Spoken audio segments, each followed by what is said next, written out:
Usa ka tingog, usa ka katawhan.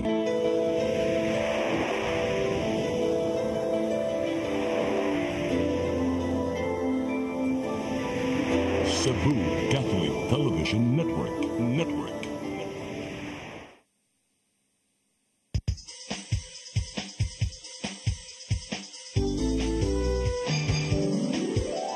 Hello Cebu, maayong punta. Nagsunta ang kahayan nga nagsulid sa matuod, kadagan sa anggit tapo. Hello Cebu, maayong buntag Pinoy.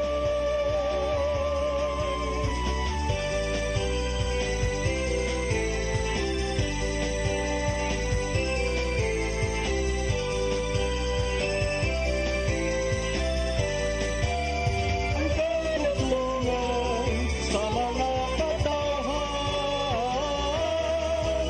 Hello Cebu, hello Cebu, maayong buntag Pinoy. Maayong buntag Pinoy. Maayong buntag Pinoy. Hello Cebu, may buntag Pinoy, adlaw karon nga Martes, pitsa 12 sa buwan sa Nobyembre 2024. Sangan sa akong partner nga si Attorney John Destacamento nga makauban ako karong taod-taod. Ako yung lagad sa kahanginan Malu Inocando Tabar. Uban ni hangtod sa alas 9 karong buntaga sa atong programang Hello Cebu, may buntag Pinoy. Dita maglangan nato dayong ipadangat kining atong latest weather update. Ikis pag-asa Mactan, Sir Jomar Aclarino. Good morning. Yes, ma'am. Good morning sa tanan o sa atong tanan tigpaminaw. Kini ang latest weather update karong adlaw sa atong mga bagyo na monitor sa sulod sa atong Philippine Area of Responsibility. Ang bagyong Nika as of 4 AM ganiha under the severe tropical storm category na sa 185 kilometers kasadpan sa Lawag City, Ilocos Norte. Maximum sustained winds na 85 kilometers per hour dool sa sentro. Ang gastinis kini moabot sa 115 kilometers per hour. Kini nagrog sa direksyon sa amihan ng kasadpan sa kipaspason na 30 kilometers per hour. Napay mga tropical cyclone wind signal number 1 na nakataas sa mga probinsya o lalawigan, mostly sa northern Luzon. So kini mga lugar makasinati kining 39 to 61 kilometers per hour na kusog na hangin dala sa bagyong Nika. Expected nato karong adlaw makagawas ang bagyong Nika sa atong Philippine Area of Responsibility. Samtang ang bagyong Ophel makasulod kini kanihang alas 3 sa kadlawon sa atong PER ug naigilayon na 1,170 kilometers silangan habagatang silangan sa Luzon na ay maximum sustained winds na 75 kilometers per hour doon sa sentro, pagkuso-kuso sa hangin moabot sa 90 kilometers per hour. Kini nag-irog sa direksyon sa kasadpan, amihan ng kasadpan sa kipaspason na 25 kilometers per hour. Sa atong track og intensity forecast hanggang alas 2 sa hapon na nakini sa 865 kilometers silangan sa may southeastern Luzon ug under gihapon kini sa tropical storm category. Posible pa kining mo-intensify into typhoon category before ma-reach ang landmass nga sa may northern Luzon. Sa atong forecast track maglandfall kini sa northern or central Luzon sa Huwebes sa hapon or sa gabii.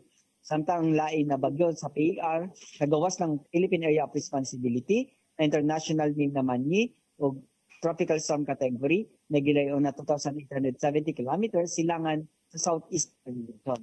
At ang weather conditions sa Visayas, lakip ng probinsya sa Cebu, makasinati generally for weather, init o medyo igang na panahon, gawas ini na mga patak-patak na mga pagdan at kinima-localized thunderstorms.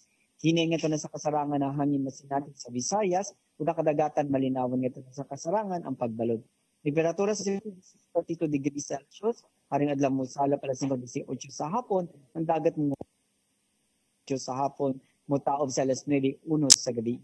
Philippine Standard Time, alas 8:07 sa buntag, gikan diri sa Mactan, pagka sa Visayas, VOST Jomar Aclarino. Daghang salamat Sir Jomar Aclarino ug maayong buntag niyo tanan dinas pag-asa Mactan. Karon arita sa ato ang front pages sa mga pamantalaang lokal ug nasyonal atong sugdan sa Sunstar Daily.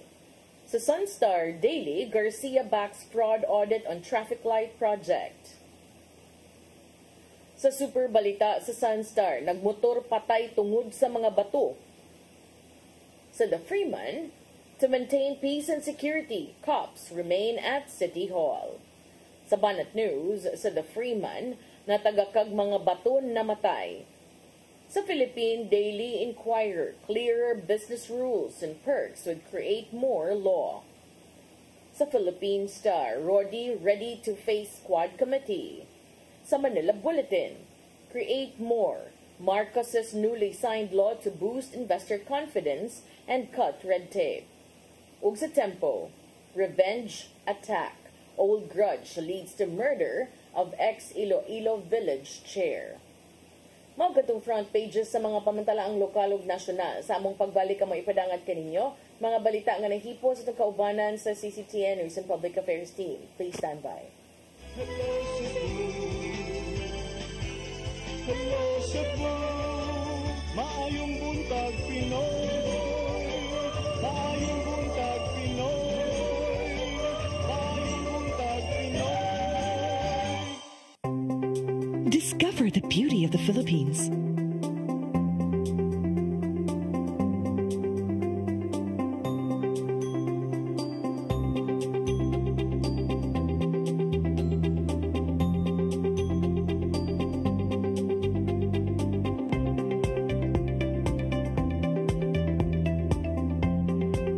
With Philippine Airlines, the country's flag carrier.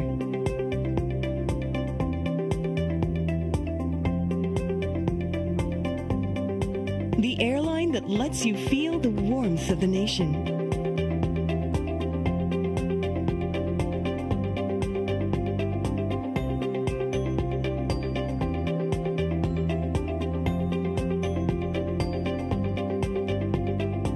Mabuhay!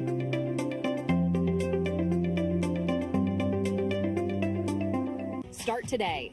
Unlock the secret to a healthier you. You're worth it. Health is wealth. Health Plus. Easy Flow and Health Lift Plus. Health is wealth. Your path to a new start. Nutrition, Exercise and elimination, water, sunlight, temperance, air, rest and recreation. and most of all, Trust in God. Learn from our doctors. Be blessed by the testimonies of our overcomer. Ang inyong programa, Alam sa may sakit, walay sakit, ug dili ganahan magkasakit. Ozone Med Wellness Clinic New Start. Mapapanood every Saturday, 8 to 9 a.m. Og ang replay airing matag Miyerkules 1:00 hangtod 2:00 sa hapon. Dinhilang sa CCTN Channel 47. New Start, Ozone Med Health and Wellness Talk.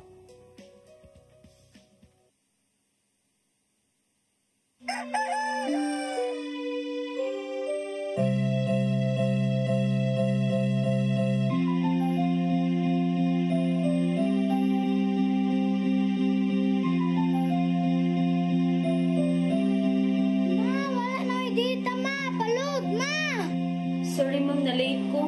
Nangita pa mong gusto para internet sa kong anak ma'am. Ay, wala na yung problema. Mag-Sinisibu! Sinisibu, Sinisibu, for your internet connection And for the signal of your cable TV.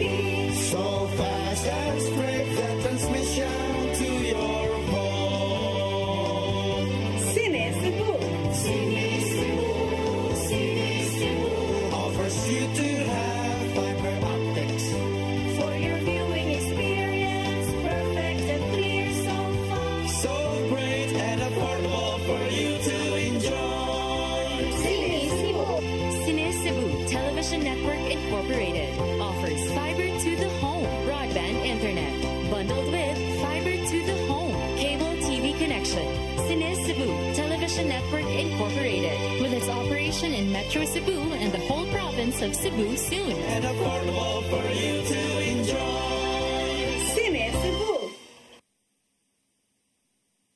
Hello Cebu, hello Cebu, maayong buntag Pinoy, maayong buntag Pinoy, maayong buntag Pinoy. Balik sa Hello Cebu, may buntag Pinoy ug karon sa atong mga balita. Nagunas to mga balita karong buntaga gipatuman ang pipila ka mga kabag-uhan sa Mayor's Office sa Cebu City Hall Sama matud pa sa pagpabutang sa naong ni Mayor Raymond Alvin Garcia. Samtang gitataw ni ini nga mahimong makabalik si dismissed Mayor Michael Rama, apan isip ordinaryong tao na lang. Ang kasayuran ihatod ni Crystal Joy Pelerca. Human nga nilorang ang tensyon, adunay mga nabantayang kabag-uhan sulod sa Mayor's Office sa Cebu City Hall. Nabantayang giilisa na ang picture frame sa sulod, diin nakabutang ang dagway ni Mayor Raymond Alvin Garcia. Tungod kay dili man kakumpiyansahan ang posibleng kagubot, gipang deploy ang daghang mga sakop sa kapulisan sa palibot mismo sa Cebu City Hall. Subay usab kini sa gipatumang maximum tolerance aron dili hayan maapektuhan ang operasyon sa sulod. Sa dihang gipangutana si Mayor Raymond Alvin Garcia bahin sa nahimong kabag-uhan, kini na lang ang natubag. I think ang atong staff na tingali mo inibuhat ani nga nag-replace ani atong mga pictures. I never gave any orders to that effect. Maybe it was just atong staff sa office of the mayor, no. So dili lang sa kumo-comment ana. But subling gihimug-atan ni Garcia og mga sakop sa kapulisan nga legal ang nahitabong pagkasikop ng Attorney Colin Rosel tungod sa usurpation of authority.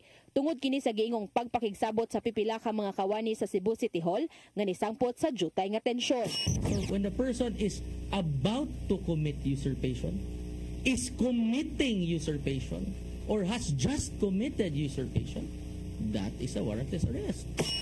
He need to sign, no, a document using title of city administrator, dated November 8, and it was shown to me the incumbent city administrator, Attorney Christine Batucan, and also by the chief of the legal of Cebu City, Attorney Ortiz, and made a complaint to me. Dugang pa ni Mayor Garcia nga mahimong makabalik si dismissed Mayor Michael Rama sa City Hall apan isip yanong tao lamang. Subay kini sa gipahamplang sa dismissal order sa ombudsman ngadto ni Rama ni adtong buwan sa Oktubre. Kay problema labi nagkuan mobayad ba siya buhis nindot kayo, no, unsa pa na iyang buhaton diri. He can always come back, and I will since it is a public building, we have to respect that it is a public building. Sa laing bahin, gihulagway sa reklamanting si Jonel Salceda alias Inday Josa Chongban Osmeña nga natandog ang pagsalig sa publiko tungod sa binuhatan ni Rosel. Awag niya ngadto ni Rosel ug sa kampo ni Rama nga mas maayong tumano na lang ang mga nakalatid sa balaod aron dili magkalisod. Si Salceda mao ang reklamanting ni duso sa reklamo sa ombudsman ug haya na pamatud-an nga sad-an si Rama tungod sa grave misconduct ug nepotism. Crystal Joy Pelerca, CCTN News. Samtang 4.5 billion nga budget sa syudad sa Mandawi alang sa sunod tuig, hingpit nang napasar sa konseho sa Dakbayan. Kinibisan pa man sa pagsupak sa pipila ka mga konsehal, but kay matud pa dunay mga budget nga dunay mga under-budgeted nga proyekto. Ang kasayuran ihatod ni Mary Rose Sagarino. Hinpit lang napasar sa second ug final grading ang ordinansa ho nagsugyot sa 4.5 billion budget sa Mandawi para sunod tuig. Kinihuman mayoriya sa mga sakop sa konseho ang niaprobar sa ordinansa. Pipila ka konsehal nga sila si Attorney Joel Seno, Cesar Cabahog Jr. ug Andre Owano Icalina ang nisupak sa pagpasar tungod sa giingong gamay nga alokasyon sa ubang proposal sa mga flood control project nga gigahinan lang og 38 milyones pesos. Matud ni Attorney Joel Seno nga gamay lang ang maong alokasyon kung ikonsidera nga baha ang usa sa dakong problema sa Mandawi. Of the city for 2025 in the amount of 4.5 billion, the budget allocation is only 0.00845%. So I believe there must be a way to get rid of this problem. But putting the budget only in the ceiling of 38 million is not one of those. Gipasabot sa budget officer nga si Attorney Giovanni Tenero ang resource speaker nga ang maong budget mao ang gipropose ngadto kanila. Si Tenero niingon nga abli sila sa mga suhestyon og mahimong mag-supplemental budget. Sa wala pa ang pag-aprobar nahimong mainiton ang diskusyon. Human gisukit-sukit og pangutana ni Konsehal Seno ang budget allocation. Matud ni Konsehal Malcolm Sanchez og Marie Emeline Cortez Zafra nga ang pangutana kabahin sa mga detalye mas maayong gipangutana ato sa budget hearing. Dinana ang mga sakop sa budget office og mga departamento. Matud nila nga nagdumili sa pag-attend ang tulo ka konsehal. Atong tagsa-tagsa ka mga laptop to save the printing kay bangga po na. We could have done our research on the email that everything was attached a week before a week before the committee hearing that was conducted. I don't know, I respect your reasons for not being present, but my point is, you could have helped, you could have suggested, you could have done something better for the budget in order for us to refine, define, and approve the budget as it is. If you notice specific ang mga questions kanina, those questions could have been asked bitaw during the committee hearing because that's the point of the committee hearing nga adto pangutan-on labi na mga detail na kayo mga specific nga questions kay tungod naa man ang budget officer together with some of the kanang staff from the budget office no adto tanan kay para kung namoy mga pangutana na ay kanang gusto mong ipausab inana ato nang mahanay daan para inig sa second reading clarificatory na lang bitaw pangutana na lang ang katong among gi-raise during the committee hearing, is it already being considered for the second reading? Is it there sa second reading na ba? Mauna lang yun tato para at least hapsay na ta. While it is true that the budget was already sent to us days prior, but if you are going to be very religious in trying to understand the whole process, 2 days or even a week is not enough, considering that there are some obligations that need to be attended to, not only the budget. Mary Rose Shagarino, CCTN News. Sa laing bahin mga puthaw sa gitukod unta nga bus station sa CBRT project at ubangan sa Kapitolyo gipangtangtang na apan magamit ang maong mga puthaw sa laing dapit subay usab sa nagpadayong proyekto. Ang kasayuran ihatod ni Gia Navarro.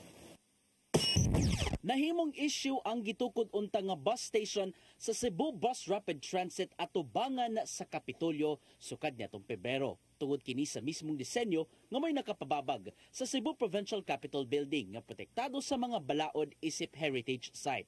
Pagkalabay sa dulan kapin 8 ka buwan, gitangtang na among stainless steel nga pundasyon. Pinasikad among lakang sa mando gikan sa Department of Transportation human gipahibaw nga ni Governor Gwen Garcia nga ilang tangtangon ang maong istruktura. Sa pagbisita sa news team karong adlaw, naabtan nga gibakbak nila ang semento aron lang maibot ang nahabiling mga puthaw. Gitinguhan nilang mahuman sa 12 panahon ang pagtangtang sa gitukod nga bus station. Sukad nitong Pebrero, gipahunong sa Kapitolyo ang katukuran sa BRT bus station ning habig sa Osmeña Boulevard. Kinitod kay nakasalipod kini sa hulagway sa Cebu Provincial Capitol Building. Ubos sa kasamtangang heritage laws, kinahanglan walay bisan unsang mga istruktura ang mupasalipod sa atubangang bahin sa Kapitolyo. Nasayangan na hinuon ang mga nang-agi sa Osmeña Boulevard tungod sa gidangatan sa istruktura. Kuan man tingali na siya kanang murag expensive na kaayo ba, no? Murag kana ra akong ibawaan. Murag mas okay ra to tong una. Usab usab ang nahimong panahom ni mga delivery riders dungan sa paglantaw nga mas mugaan paunta ang dagan sa trapiko. Pero man diri dim pud kay nga traffic mo, traffic ram ni sa mga alas 5. Kadiyo ta sad kayo. Hawan raman diri. Nga limpyo na sa tundalan dili na samog dili na po delikado sa ikagabi kay nadaghama sa disgrasya dagot tungod na nang ilo bitaw gyanan sa bus. Sumang pa ni CBRT Project Manager Engineer Norvin Imbong nga magpadayon ang BRT bus station construction duol sa Kapitolyo. Hatagan na lang nila og pagtagad ang pagpanindot pa sa daplin sa dan isip kabahin sa CBRT. Ato mga discussions nga why not magbutang o kining dili na lang skilled ang tao. So sa pagkakaroon, mo na mga discussions na nahimo pero wala pa final na way forward. Dili ra hinon masayang among puthaw tungod kay gamiton kini sa package 2 sa CBRT. Usa na ninimaw ang ruta gikan sa South Bus Terminal paingon sa South Road Properties. Ang kanang mga materials na natangtang kanang magamit naman na sa package 2, package 2 specifically. So amo lang sa nang i-store din sa SRP niya later on, mahimong igidaka na isa dito sa package 2 nga kontrata. Suportado hinuon sa mga tigpondo sa CBRT nga World Bank ang nimong desisyon. Kini aron makabuylo na og dili mosamot ang kalangan sa maong mega infrastructure projects sa nasod. Gian Navarro, CCTN News. Sa laing balita, bag-ong acting regional director sa Philippine Drug Enforcement Agency 7 nga si Alex Tablate nag-courtesy call kang Mayor Jonard Ahong Chan sa Dakbayan sa Lapu-Lapu. Samtang gawas sa pagpakunhod sa supply, tutukan usab ni Tablate ang pagpakunhod sa demand sa drogas. Ang kasayuran ni hatod ni Crystal Joy Felerca. Ni courtesy call kaganihang buntag ang bagong acting regional director sa Philippine Drug Enforcement Agency CONPIDEA 7 nga si Alex Tablate sa buhatan ni Mayor Jonard Ahong Chan sa Dakbayan sa Lapu-Lapu. Si acting regional director Tablate nilingkod sa mong posisyon ni adto lang Nobyembre 4. Og sigon pa niya nga si Mayor Chan pa lang ang una niyang nabisita nga local chief executive sukad sa iyang paglingkod. Matod pa niya nga mahinungdanon ang pagpahigayon og courtesy call sa mga LGU tungod kay dako silaw ikatampo sa ilang trabaho, ilabi na ang pag-implementar sa drug clearing. Considering ang LGU, ang mga barangays, sila ay supervision and control. That's why kinahanglan gud nato ang maayong coordination with the LGUs. Niadtong tuig 2018, si Acting Regional Director Tablate nahimong OIC kaniadto sa Region 6 ug sa tuig 2023 nahimo siyang Assistant Regional Director sa Region 8. Og sa iyang katungdanan karon, matud niyang dakong hagit kini para kaniya tungod sa kadako sa Rehiyon 7. Karon bago na pud nga challenge na napunta there is considering nga medyo dako ang Cebu and mga highly urbanized ang mga syudad nato. But then, of course, nag-iingal pa na ako ganina, with the help of the local government units, among other government agencies, we believe na kaya ni nato. Nibutyag usab si Acting Regional Director Tablate nga gawas sa supply reduction. Usa-usab sa ilang tutukan mao ang demand reduction. Kanang mga lectures, kanang engagements nato sa community, schools, para po at least ma-educate ang atong publiko. Number one, ang sa mga consequences ng illegal drugs. Sa wala pa ang courtesy call, nitambong usa si Acting Regional Director Tablate sa opening ceremony sa Drug Awareness, Prevention and Control nga gipahigayon sa Lapu-Lapu City Hall, Labi. Crystal Joy Felerca, CCTN News. Sa atong katapusang balita, ex-convict nga giingong bag-o lang nakagawa sa prisuhan, gipusil patay sa giingong nakalalis ni inisud sa imnanan nga club sa Mango Avenue. Abellana Police Station, aduna na yung mga persons of interest sa maong insidente ug milusad na usab sa manhunt operation. Ang kasayuran, ihatod ni Arnold Bustamante.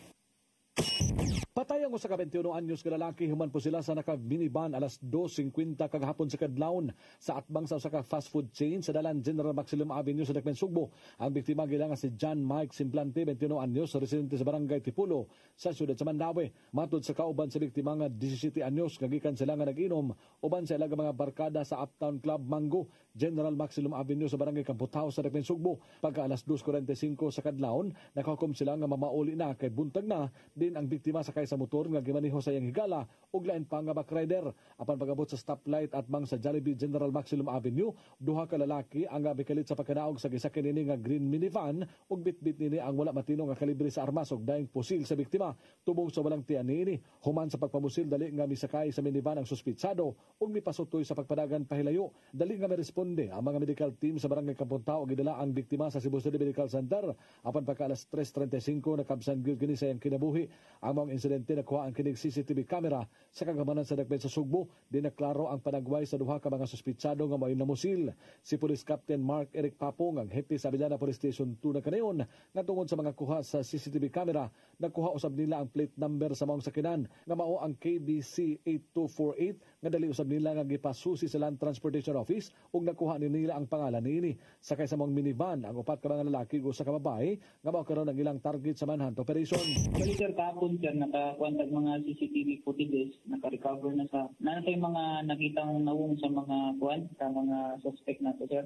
Balikuan sila sir, upat ka laki ug usa ka female. Mao ni sila ni onboard sa katong green na minivan. Ang atong nakita dito sa CCTV kung isunod dito sa may tapit sa may corner sa tapat sa Jollibee o sa Iglesia ni Cristo nga Church. Katong ni naininaw dito ni po sila nga itong biktima. Ang pamahayag sa 17 anyos nga saksi nga nakalalis pa sa biktima aga mga suspitsado sa sulod sa club samtang nag-inom sila. Sila nga pagpamauli wala sila makabantay, nagisundan day sila niini og dayong pamusil nga resulta sa pagkaigo ni semblante sa kilid sa lawas. Netong Hulyo 2024 lang nakagawa sa bilangguan si semblante tungod sa kaso sa illegal nga drugas. Ang inahan sa biktima una nga mibutyag nga human nga nadagpan ang iyang anak wala na kini magpabadlong ug nagbinuutan na kini. Misingit sila karon og hustisya sa kamatayon niini dungan sa awhag sa kapulisan nga dakpon sa labing dali nga panahon ang suspitsado aron bayran ang salaod nga iyang nahimo sa iyang anak. Arnold Bustamante, CCTV. Mga itong mga balita nga nahipo sa kaubanan sa CCTN News and Public Affairs Team. Inyo katong nakita kagahapon uban sa atong mga balita usab sa Sayri 47. O niya, Halftime. Nade ko ano. Sakto kayo. Performance. Nabi na performance. Sige, balik may karong taod-taod kaya nangandam na sa attorney sa iyang mga hisgutan. Nanukad na para sa mga hisgutanan sa among pagbalik kuman sa pipila ka painumdum. Please stand by. Hello Cebu, maayong buntag Pinoy, maayong buntag Pinoy, maayong buntag Pinoy. Discover the beauty of the Philippines.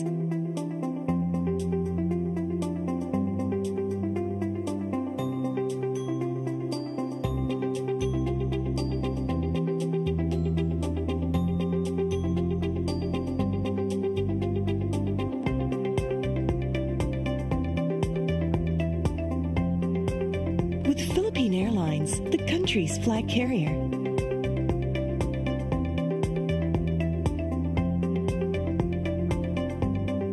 The airline that lets you feel the warmth of the nation.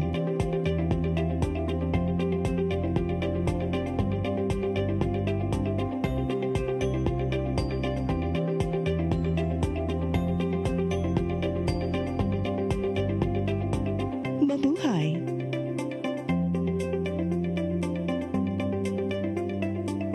Your path to a new start. Nutrition. Exercise and elimination. Water.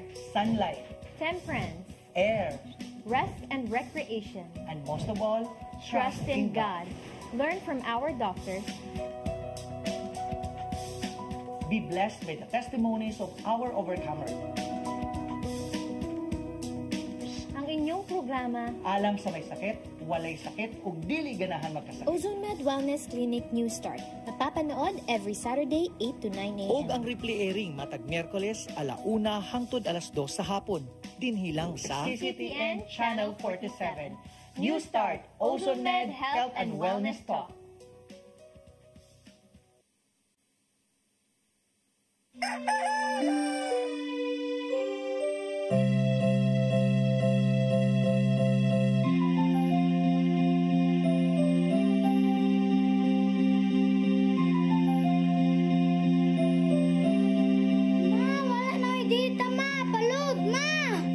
Sorry ma'am, na-late ko.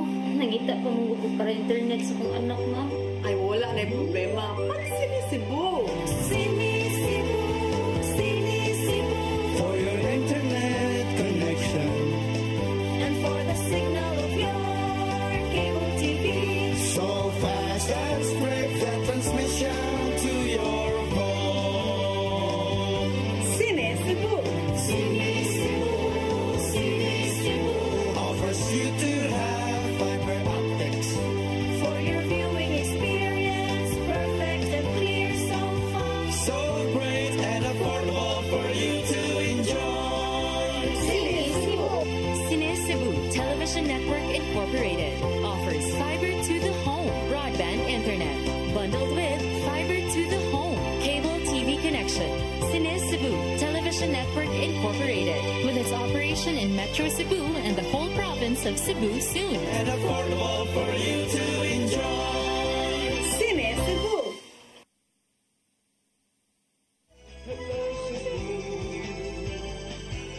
Hello Cebu, maayong buntag Pinoy, maayong buntag Pinoy, maayong buntag Balik ta sa Hello Cebu, maing buntag Pinoy. Nya arita sa tong pagisgot-hisgot partner, unahon nato ning kalambuan dito sa kauluhan diin upat ka mga opisyales sa Office of the Vice President ni sa opisina ni Vice President Sara Duterte formally cited in contempt na gid sila partner tungod sa ilang pagdumili sa pag show or pag-snub nila. Pag-snub nila. Ang imbitasyon. Sa mga imbitasyon, yes, partner. Salamat. Ano pag-snub? Isnabera sa personal, ana. O niya, gisagpa og contempt. Pasabot, ana, nga duna na unyay kining arrest warrant nga issue against nila. Nya, pwede sila mapriso tungod kay ila ko nung disrespect ang rules of procedure sa lower house tungod sa ilang pagdumili nga pagpakita dito sa nagpadayon nga investigasyon kabahin sa giunsa pag spend ba paggasto as an English speaking person partner ni Vice President Sara Duterte ang iyang intelligence and confidential because funds. dili wala sila ni hatag og klarong kwentada sa ilang gipanggasto karon imbitar sila sa Quadcom para makahatag untag dugang katin-awan pero wa sila nanumbaling sa imbitasyon as a busy person. So ang ending atong i-identify kinsa ni silang partner si Assistant Chief of Staff Limuel Ortonio, Special Disbursement Officer Gina Acosta. Okay, disbursement yun.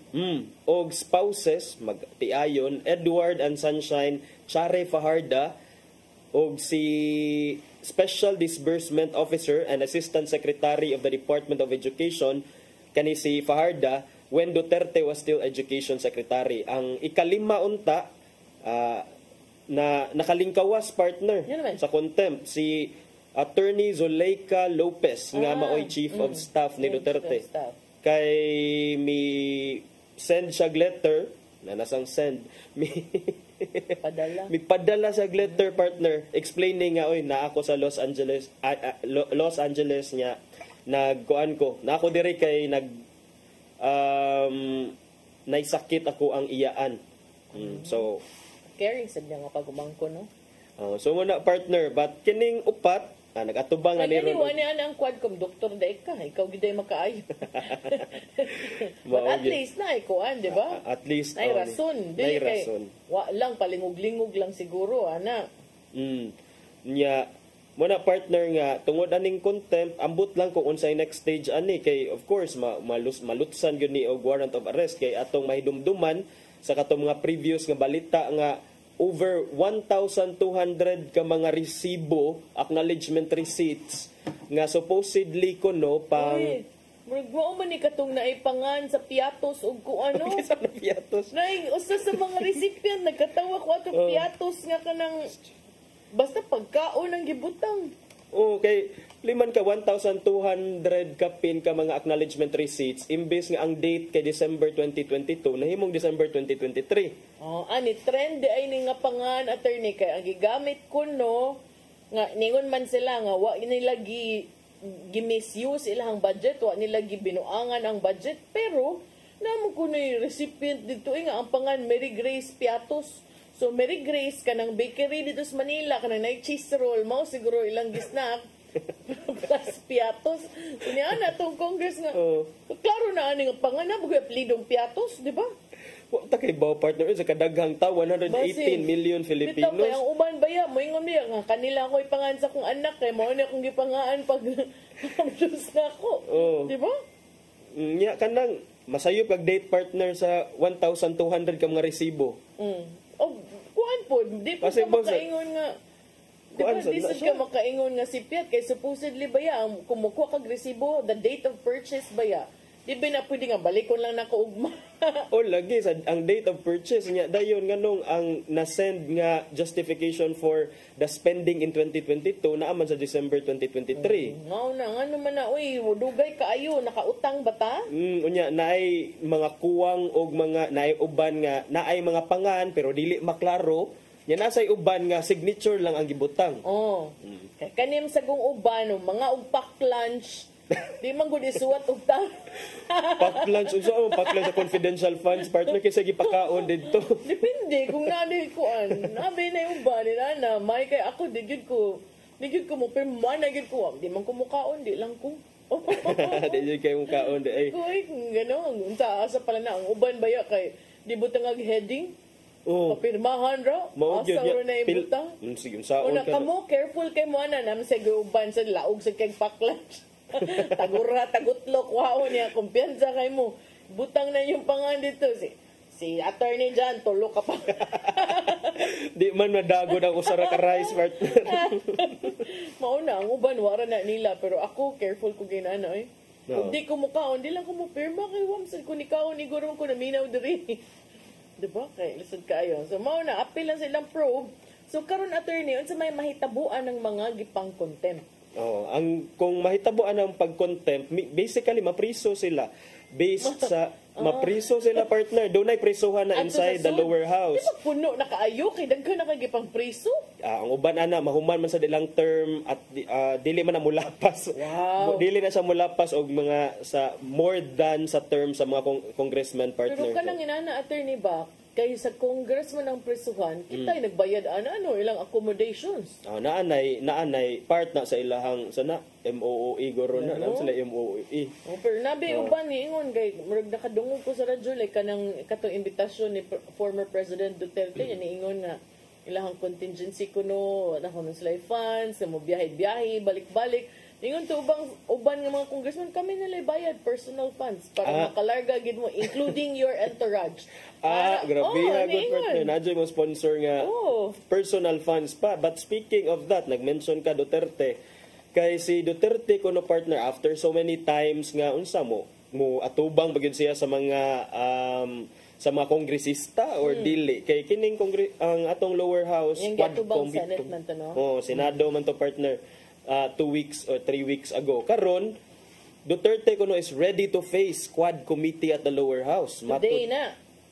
Wednesday man ni siya. So ugma. Okay, 2 days ago wa man to. Mo to ingon lang ang mga congressman na kami lang magkuan lang chip in lang mi.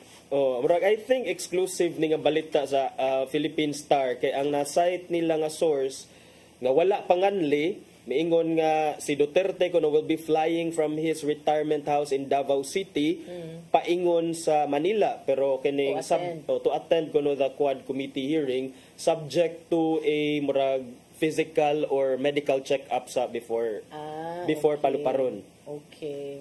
Matud pa sa maong source nga si Duterte kuno miingon ngadto ka sa iyang former executive secretary Salvador Medialdea. Let's do it. Wow, by Juan Flavier. Let's do it. They will be surprised. Muna ang giingon. And so, but since you're going to report it, hindi na surprise. The source who asked not to be named quipped. He is ready on Wednesday. So, tanaw na to ni. Kay kung kuani siya, kung tinuod ni, mo mahinayon ninindot na sad ni nga ato ang atangan kay first time na sad nga si Duterte moatubang sa mga kongresista and I think lain na sad ang atmosphere diha dili pareha sa Senate kay ang atmosphere dito sa Senate ang nagsige lang gyud og bato og questions kang Presidente Duterte was Senator Risa Ontiveros. Sa Senado sa Kongreso Committee on Silence. Lagi paita sa daning basta ba sa gudan ninyong pili good si Gim sa good mo kuan karon ra ba maay na kay kumo drive ka ng careful na kay daghan kay mo remind di mo kada na lang pusti ingat sa biyahe drive safely yan italab sa imuha partner ikog tayo maghinay-hinay gyud to drive kay nara mga reminder pero nabago naman ang kang Senator Camille Villar kuan naman kanang bagong bosses. Bagong boses. Bagong kinabukasan, kara ang apelido ay. Diba? Paita. But, muni, nga, ambot kung unsa na sad ang environment unya diha sa Kongreso, knowing nga, murag nagpanikad sad ni ang mga taga lower house nga makapangutana sa ilang nagkadaiyang pangutana nga basig wala natubag dito sa Senate. niya tan-aw nato ni kay maingon man gyud nga they will be surprised kay pasabot ani ready si Duterte nya dayon tan-aw nato kinsay masugamak ang invited resource persons ba or ang nangimbitar o ang nangimbitar. Pero kuan na kanang tan-awon sad na kay ang uban depende lagi sa kadapig kay katong dapig ni kuan ni former president ilagi yung bugal-bugalan kay nganong maingon sila na lupig pero kuan ba yan na di ba na nagpasabot nga kanang alkansi ka kung dili ka mutubay sa level of emotion and loudness or kanang action sa imuhang kasturya. Yeah, because you win your arguments with kuan. Dapat your arguments based. Ana gid na. Kung pangutan-on ka punto mga ad hominem not necessary nga. Ang sa mga ad hominem partner. Kung ano yung ka nga imong lula. Imong lula. Imong lula. Pwede ka na bang mapildi? Bawal na. Kanang mapildi na ka sa mga legal nga mga basihanan niya. Mo resort na kag ad hominem attacks, mga physical nga mga pagsaway, nga mga kuanay labot sa main point of the discussion. Kanang wala na nagpasabot nga dili ka obligadong motubay or mo tugbang sa ingon ana nga level. So I'm saying that because naay tendency nga maginana ang former president nga kanang kuanon ba? And that sells. Unfortunately. Yes, that sells to the and people. Apparently. So, mao ganito nga murag na buhaya ng dugo ang mga ubang mga supporters ni former President Rodrigo Duterte kay they think na mo lagi nasupalpal kuno kay wala kuno ni tubay and then kung imong kana kung if lain sa damagtan-aw katusang duna say legitimate nga concerns nga maminaw sa kung unsa gyud mga testimonies they will go beyond the say tawagan na partner the kanang show ba or the grandstanding. They will go beyond the grandstanding and the unsa panay mga gipakita diha nga mga action just to murag veer away from the main point. So muna nga hopefully if ever magani madayon ni daghan ang mangutana, daghan nga issues ang matubag o kining may unta maka-extracta o more information nga pwede natong magamit sa atong inadlaw-adlaw nga kinabuhi. Inadlaw-adlaw nga kinabuhi. Pwede natong magamit in aid of legislation man kaani. In aid of legislation. Dili man kani in aid of re-election. In aid of re-election. Mutana lang, dili man kahani in aid of re-election. Para na ako mo, bantayanan ha kay kanang ang uban mo sa lidara baya kung hapit na eleksyon kanang very caring, very simple, may kay muka og mga karinderya pero iniguman sa eleksyon inigdaog na. Tuwas abroad kanang mga ingon ana ba. So similar to this, ando na say uban, dili siguro tanan nga maayo kay mangutana kanang mubarog yun isip tingog sa katawhan kung hapit na eleksyon. Pero inig human sa eleksyon, kanang daog na murag relax sa takadali. Kuhaan lang sa ta. Kanang atong paminawon ang mga muna nga mulaylo na dayon nagkahuman. So but muna ang reality, sad reality nga usahay sad maubitaw ang uban kay murag naay qualms about aning mga hearings sa Senado because some of them are unfortunately being used by other politicians to advance their personal interest and dili na ni ana pero depende lagi sa pagtan-aw partner. Even self-promotion. Kana. So para nako murag mo na gayon na in a perfect world, you're supposed to be there para muhuy mo og mga tukma nga mga balaod nga makatabang unta sa panginahanglan sa kadaghanan pero dili man na kanang maugyoy case as in 100% base sa atong nakit-an sab. Unya kining duna baka say bukog ang lower house nga mo cite in contempt ni former President Rodrigo Duterte kung ugalin mang kung dili mo tunga og aside ana kung mutunga and then magpakita og mga behavior nga kining violative sa ilang rules of procedure diha sa House of Representatives kay part man kana silang power and then muna kung magpakita siya og mga kining actions or iyang sa iyang tinubagan, doon na siya mga ipakita nga mga violations. Di ba unfair sa atong mga na-contempt for doing that same thing nga dili nato siya i-contempt. So pwede man sad sila nasa lay bukog attorney pero huyang lang gamay gabok. Gabok ang buhat. So tan-awon lagi tana kung kinsay masugamak unya. Nya karon kay ato sa nang ikuan partner i-set aside sa nato mga pagisgot-isgot kay naa sa tong linya ato ang reporter si Crystal Joy Felerca. Doon na siya ipasupot nga mga updates gikan karon sa fluvial parade sa fluvial procession sa Nuestra Señora de la Virgen sa Regla diha sa Lapu-Lapu City nga nagsaulog sa ilahang kapistahan karon og hapit na murag dili karon sugod siguro na di ko sugod, sure ato lang sayran ang mga detalye sa report ni Crystal Joy Felerca. Crystal, may buntag. Mayong buntag, Mamaluog Attorney John. So karon na kita sa Muelle Osmeña sa Dakbayan sa Lapu-Lapu ug nagawat kita nga mudungka ang galyon nga mao ang Mica 8 vessel nga gisakyan sa imahe sa Birhen sa Regla. So kani ang fluvial procession mao ni siya ang mag-abli sa ika-289 nga kapistahan dinhi sa Dakbayan sa Lapu-Lapu. So before nagsugod ang fluvial procession, nipahigayon usa og misa didto sa Our Lady of Sacred Parish sa Marigondon kaganihang alas 5 sa buntag. Unya paghuman sa misa dala ang imahe ngadto sa Roro Port sa Cordova ug didto nanukad ang fluvial procession. Unya nakagikan ni didto sa Cordova alas 7:10 na sa buntag. So expected nga maabot ni dinhi sa Muelle Osmeña alas 9:30 og karon atong makita diri nga anaa po'y mga deboto nga ubay-ubay pod nga naghuwat dinhi sa Muelle Osmeña. But as of 8:30 gaganiha wala pa nakalabay sa second bridge ang fluvial procession. Crystal, kumusta ang weather kaganina, ang sitwasyon sa kadagatan? Okay ra ba ang di ba kayo balod unya mga pila ni ang ni salmot, pila ka mga baruto o mga ang ni salmot sa fluvial parade kung naatay data ana karon, Crystal?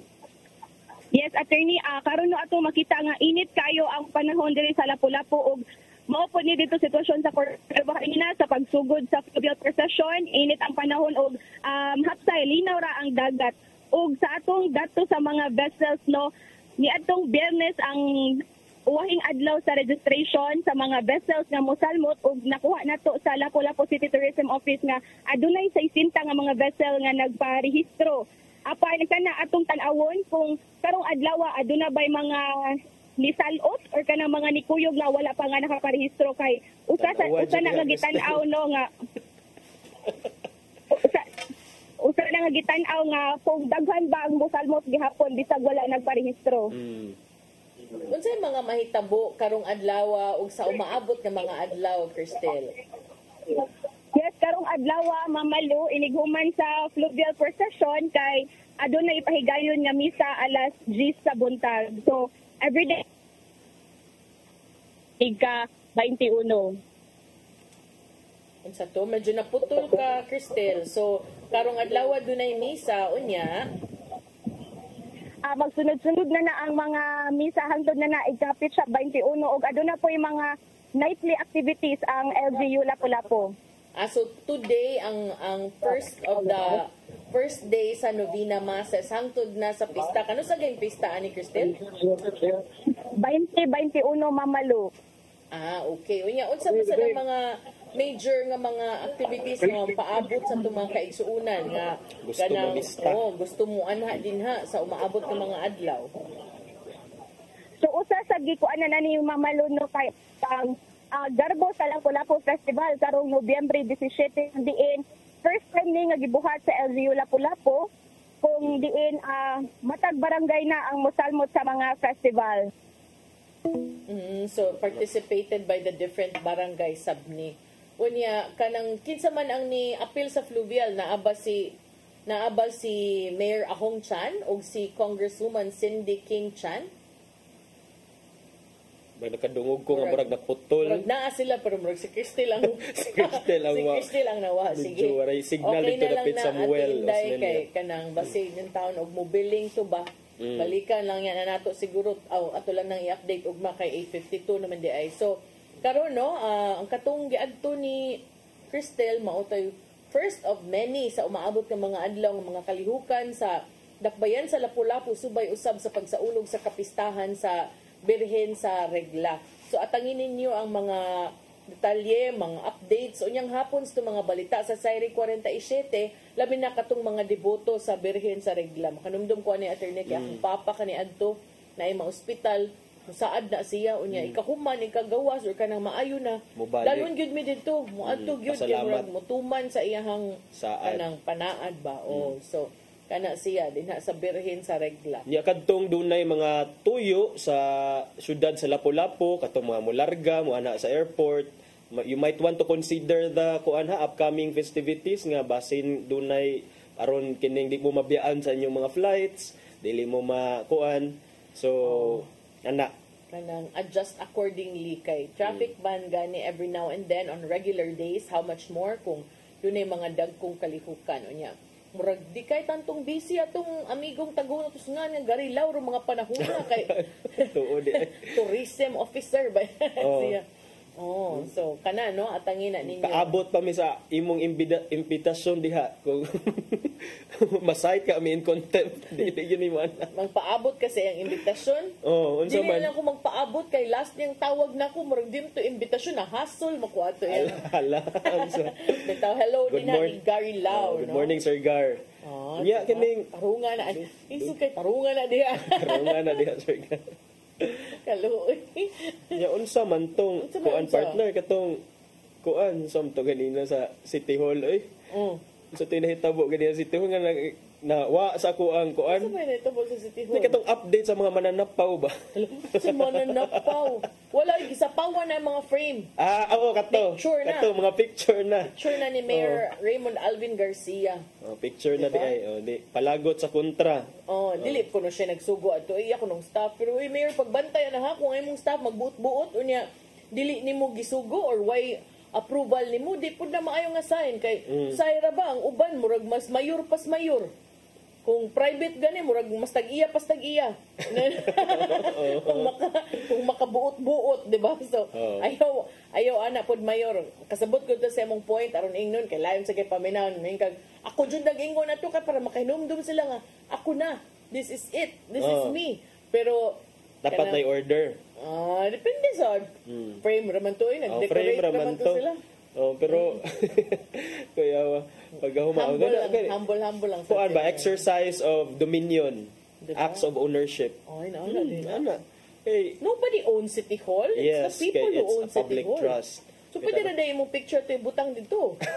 Ayaw as a taxpayer. Dili lang. Kaya na makamarkahan yun natin dito. Mamarkahan dahil. So mo na siya. Mo na ako yung latest update. Ano ito ko? Ano sa man ka ng na-timing sa Jude or gibutang lang sa gito to emphasize nga kanang kami na karon. Diba? Move on na mo. Di na ito ni task-on. Pareha sa to ang programa ron. Dito ni task-on kay oras naman. Oras na gina partner. At ay padangat ang giandam ni Tatay Dodong ang impulong ang kinabuhi.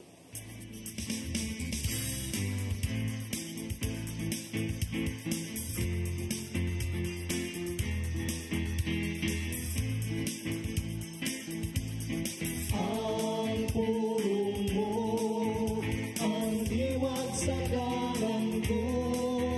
Mga igsoon, ang kalinaw dili basta-basta lang nga imong pangitaon sa usa ka dapit. Walay tinugdan sa kalinaw gawas kang Hesus lamang. Sa Juan 14:27 nangingon, ang kalinaw ibilin ko kaninyo. Ang akong kalinaw ihatag ko kaninyo. Kalinaw nga dili ingon sa ikahatag sa kalibutan. Busa kawang lamang ang inyong mga paningkamot nga maangkon kini kung wa si Jesus sa inyong mga kasing-kasing. Kung nakaila ka sa Ginoo, nakaila ka unsay kalinaw. Sa Pilipos 4:6 nagingon, ayaw ka mong kabalaka sa bisan unsa. Kundili pangayoa sa Dios ang inyong gikinanglan uban sa pagpasalamat sa tanan ninyong pag-ampo. Klaro mga igsoon nga ang kalinaw maangkon pinagi sa pag-ampo ngadto sa Ginoo. Pangayoan kini pinagi sa pag-ampo o pagpasalamat. Hinuon ang gisaad ng kalinaw, wa magpasabot nga luwas ka sa mga pagsuway sa kinabuhi. Ang tanan, muagi yun nini. Apan luyo niya ng tanan, mabati mo ang kahilom sa imong kasing-kasing nga musali ka sa gahom sa Ginoo. Kay sa Mateo 11:28 nag-ingon, umari kamo kanako, kamong tanan nga gikapuyan o gibugatan sa inyong gipasan o papulayon ko kamo. Maigsoon, mo kani ang pulong nga maghatag og giya sa atong kinabuhi. Magampok kita. Dahil ito nga man, nasayod kami nga ang kalinaw maangkon lang namo kung aniya ka sa mong kasing-kasing. Busang gidapit ka namo aron mo ari ka, Isus, aron mo angkon namo ang mong ikinanglans na kalinaw. Amen. Samahan sa anak ng Espiritu Santo. Ang pulong mo, ang diwat sa dalan ko. Pulong kinabuhi ni Tatay Dodong Limchua man nagtapos sa itong tulumanon. Dagang salamat sa Philippine Airlines. Thank you Archbishop Jose Palma, Nanay Diana Limchua ug Tatay Dodong Limchua. Thank you Sir Dennis Tabar, mga kaubanan sa TOC, Sir Robert, Miss Inday, Sir Matmat, Miss Maybel ug Miss Joanne. Sir Michael, Sir Rodel, Sir Raymond, Sir Bruce ug Sir Ferdy. Salamat sa iyong papakiguban. Ako si Malu Inocando Tabar. O ako si Attorney John Destacamento, 43 days na lang, Pasko na. Merry Christmas! Merry Christmas! Sakto ka na itong countdown, diha? Depende na mag-agad. Sigapit na, uy, plus 1. Nakuwangan mo, di ko sa... balas, mat, dira. Pero 43. Sige, may Pasko ninyong tanan. Salamat sa iyong papakiguban. O ba ni balik ugma sa itong programang Hello Cebu? Mayong Buntag, Pinoy!